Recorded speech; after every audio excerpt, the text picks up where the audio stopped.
I just can't help myself. I feel every time I'm Alan Partridge, right? I just can't help myself. I'm so sorry. It drives Emily round the twist, but I do it every time. Hello, everyone.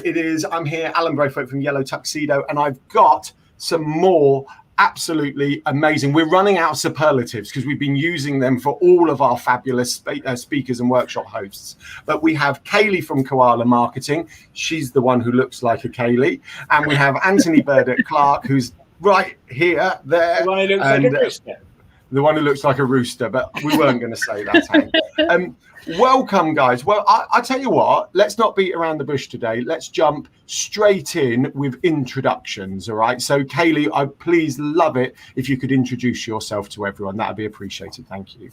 I will go ahead. So I'm Caleigh. I'm from Koala Marketing, which is an ethical green marketing agency based in Hampshire. And essentially, I guess what we do is all centered around brands. So we're primarily brand marketers. We make sure everything speaks the same language, sings the same song, and just bringing all those brand bits in together so that it tells a nice, consistent story and brings trust to your brand and what you do. So that's across multiple things. So a bit of digital, web, content marketing, social, lots and lots of graphic design, and branding and brand development. So yeah, that's what we do. Love it. I love it. And I have to say, we are long-term fans of yours because we just love that. I'm just going to say green as a kind of catch-all word, if that's okay. That green edge to what you do. It really, really is fantastic. And when we see your updates about the stuff you do, it is always fab to read them. So thank you for joining us today. And Antony Burdett-Clark, come on, introduce yourself. Let's hear it. Do we have enough time, Anne? Are you going to go off on a story this morning? No. Long story short today, as opposed to the opposite. So I'm Antony from Lightbox Studios. I've had this business since 2007. During which time I've photographed stuff for like Bacardi, Deloitte Bank, like JCB, kind of all kinds of companies across the UK and Europe. I've been an O2 music photographer since 2003, so quite a long time. So again, photographing concerts, rock groups, that sort of thing. But yeah, so a lot of what I concentrate on at the moment is sort of brand photography, getting sort of product photography right for people. Yesterday, I did a school prospectus shoot. So it's all the stuff to make your business or your company look good. Cool, I love that. And I have to say, and I don't think I've ever told you this, that my favourite bit about what you've done over the years is the rock stuff at for row 2. Because what's that? Say that again. It's my favourite bit too. Oh, I can imagine. But in my childhood, it was all about going to gigs and festivals and everything else. And I do think a good image of someone on the stage rocking out. I don't even sound cool saying it. I'm in my 40s. I can't talk about these things anymore. It's the law. I do think a good picture of that is amazing. It's a great little job to have, and yeah, it's some of the bands that have surprised me, not even been something I've been into. So I'm trying to think, Machine Head, God, that was back in sort of 2004, 2005. So I've done lots of people like Supergrass, Amy Winehouse, stuff like that. And then I photographed Machine Head, who were not my thing. And they blew me away, like unbelievable, absolutely incredible stuff. The guitars, like everything, just unbelievable. And the photos were great too, because the show looked good. That's cool. Caleigh, what did you just say? That's your favourite band? No, not my favourite band, but they've got some wicked songs. Again, it wouldn't be like my go-to to listen to, but I just think some of their songs are a bit epic, aren't they? Yeah. Is that unbelievable to watch? Or something like that? Whenever that comes on my in the car or whatever, when it's on random, I'm like, oh, it's such a good song. I'm writing Listen to Machine Head down now. I think this is important. I couldn't tell you any of their tracks. Well, quite often the bands you think are going to be good, because their music's good, on stage are like no stage presence at all. I mean, this has nothing to do with the Digital Circus Live, but it's still interesting. The bit I find fascinating is exactly that. Like you listen to this album. This album's amazing. You go and watch them, and you go, well, I could have been sat at home on the sofa with a cold beer, not being jumped on, and got the same experience because they're not entertaining you. And then it's like, some of the ones that stand out for me back in my youth are like Faithless and people like this, where Maxi Jazz is absolutely delivering the kind of best performance I've ever seen, and the crowd's going mental. And they're the ones I sort of think about as I get older. And Dove's Cedarham V Festival 99, that's another story. I've got Faithless at O2 Guildhall, and when Insomnia came on, oh my God, the place the lid nearly came off the Guildhall. It was amazing. Yeah, I bet. Yeah, places. There were some bands that are going to be great, some that completely surprise you, like McFly. Okay, they're poppy, whatever. Incredible. I love photographing McFly just because they are bouncing around the stage the whole time. It's incredible. But I think this goes back nicely to brand photography, though. I had the segue as well, and I was bringing it straight back. But you take this, please take this on brand imagery. Like I was thinking earlier, like you see a Big Mac on a picture, and you go, oh, that looks amazing. And then you go into McDonald's and you get a Big Mac and you take it out of the box, and it does not look like the picture. But that's because it's been photographed entirely, and then obviously photoshopped, but it's been photographed entirely to make it look a particular way. If you got that burger in a box, you would actually probably take it back and say, this burger's fallen to bits, because all the stuff is on one side and there's no sauce over here. It's it would be quite high rise. You'd go, why is it not sitting properly, this burger? But they photograph them in such a way that you can see every single ingredient in that burger. But if you got that burger, it would all be front loaded. All the stuff would be on one side, and there'd be nothing on the other side. And you're led to believe a particular thing. You have a particular thought about this product purely on the way the images look. They can tell you how it tastes, they can tell you how it smells. But then when you see it, oh my God, and that's what makes your mouth water.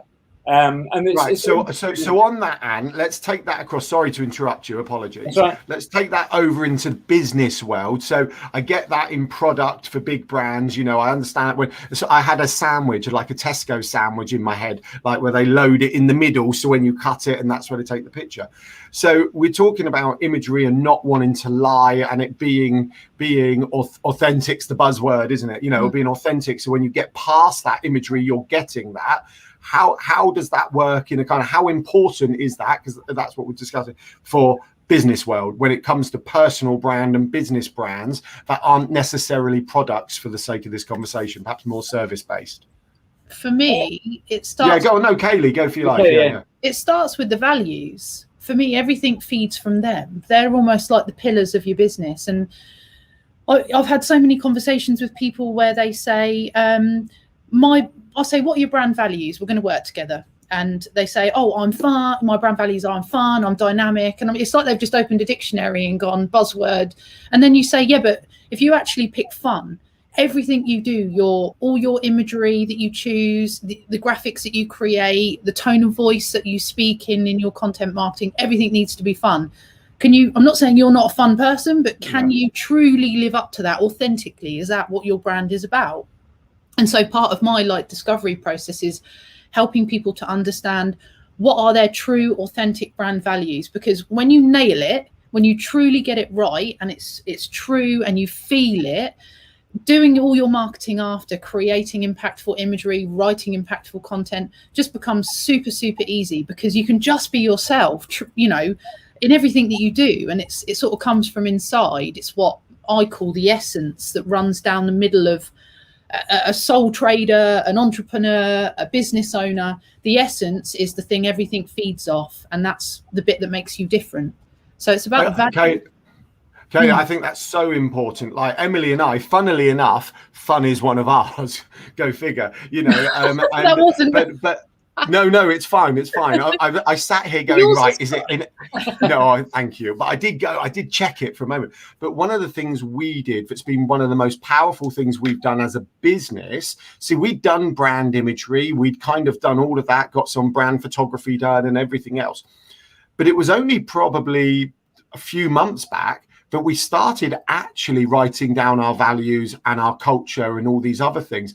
And it was, yes, thank goodness it was aligned. But if being brutally honest, I mean, it was not by mistake. Emily would absolutely shoot me in the face if I said it was by mistake, right? But it wasn't by mistake, but it was the difference between being a subconscious decision and a conscious decision. And the second we'd kind of worked through that culture and values and written it down, it was like, thank goodness, you know, absolute conscious decision now it is there. And I think you're so right. And it doesn't matter whether you're a solopreneur or bigger, anything bigger in terms of team size, you need to understand where you sit with those values so it comes across. So, Ant, how would you then bring that into pictures and, you know, photography? How do you make sure that's replicated or utilized? Well, I think it's, you know, a lot of it comes back to, you know, you see, you know, you can have the most amazing website, you know, you can go absolutely down to the fine line of you know, making sure your content, your textual content says everything about your message. But then if you then just grab a load of stock photography off a website somewhere that doesn't align with everything it says, then they're going to be going, oh, wow, they sound so much fun. Oh, yellow tuxedo. Wow, they're amazing. But they're just, you know, just a load of stock photography that could have been picked from anywhere. But then, you know, it goes back to you use the photography of you and Emily that I think Anna did. Was it Anna? Amy Robertson. Amy Robertson, the Woman in the Wolf. Yeah. And the photography totally matches with what you're saying about your brand. You know, you could also have an incredible website and then just shoot a load of iPhone stuff that, you know, because you can't be bothered or you just want to do it quickly. And if it doesn't match with everything you've done for your marketing, for your branding, the whole thing, and then you just chuck a load of lazy images in, you know, nothing aligns. You're reading one thing about this amazing company, and then you're looking at these pictures going, yeah. No, I agree. So that makes me think back to you, Caleigh, then the kind of that next level. So, you know, if you are a solopreneur and you want to get your imagery right and that, you know, that importance of that imagery, and I don't want to answer any questions, you know, give anything away you're going to go through in the workshop, but okay, here's my question. How important is it then to make sure you do get support you need or do it yourself from not just your photos that you must be taking, but then your brand imagery as well? You know, how could you start to align those without giving too much away?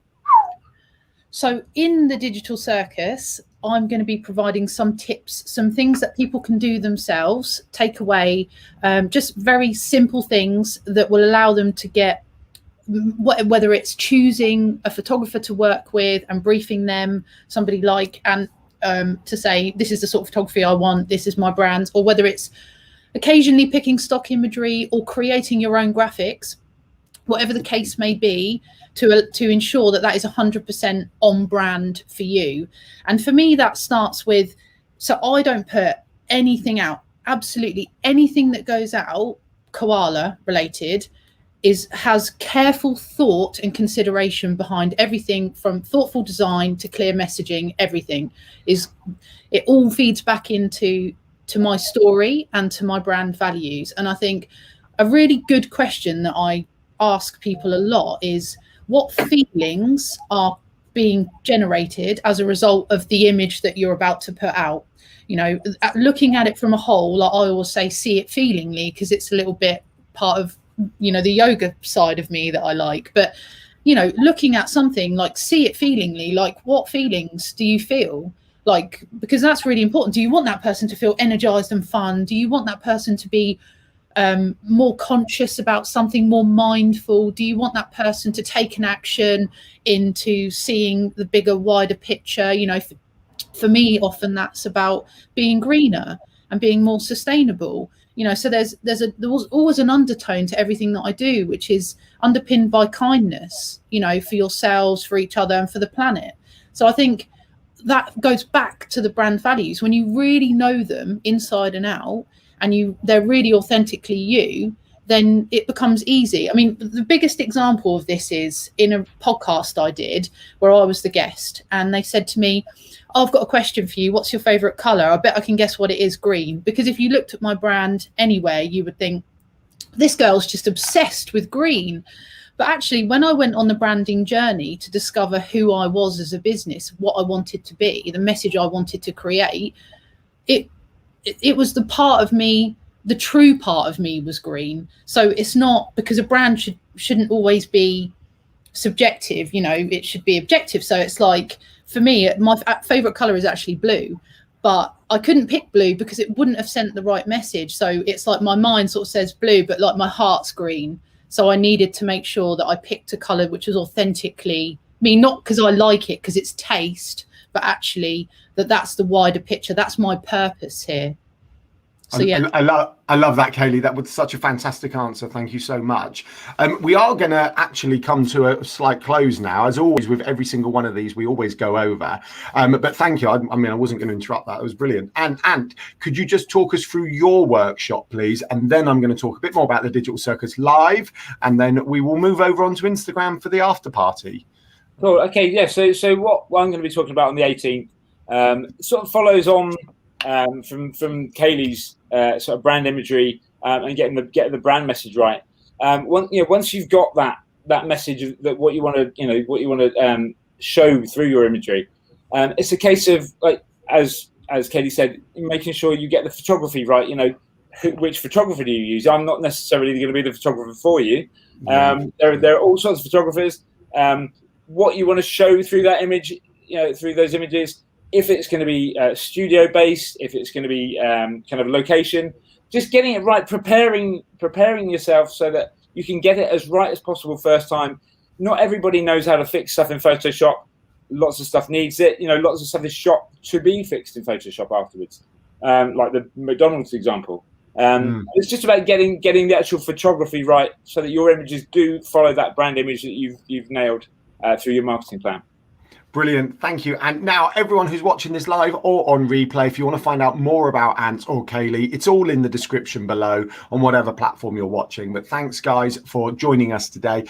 The Digital Circus live, less than 2 weeks now. We are counting down to the 18th of May, Tuesday, the 18th of May. We have an all-day extravaganza for you. It is so full, it's chock-a-block. However, don't have a panic attack about the time, because everything will be provided back on replay for you, so you can watch back what you missed as it's on and you go around your day. But let's quickly cover through what we've got. If you're into networking, we have a networking area for you that you can speed network all day with everyone who is in there. We have an expo hall full of the best businesses in the entire world. That's my thoughts on that. Then we have 6 keynote speakers who are going to be talking in the main ring. They're going to be delivering motivational, inspirational, and informative stories to really help you get going.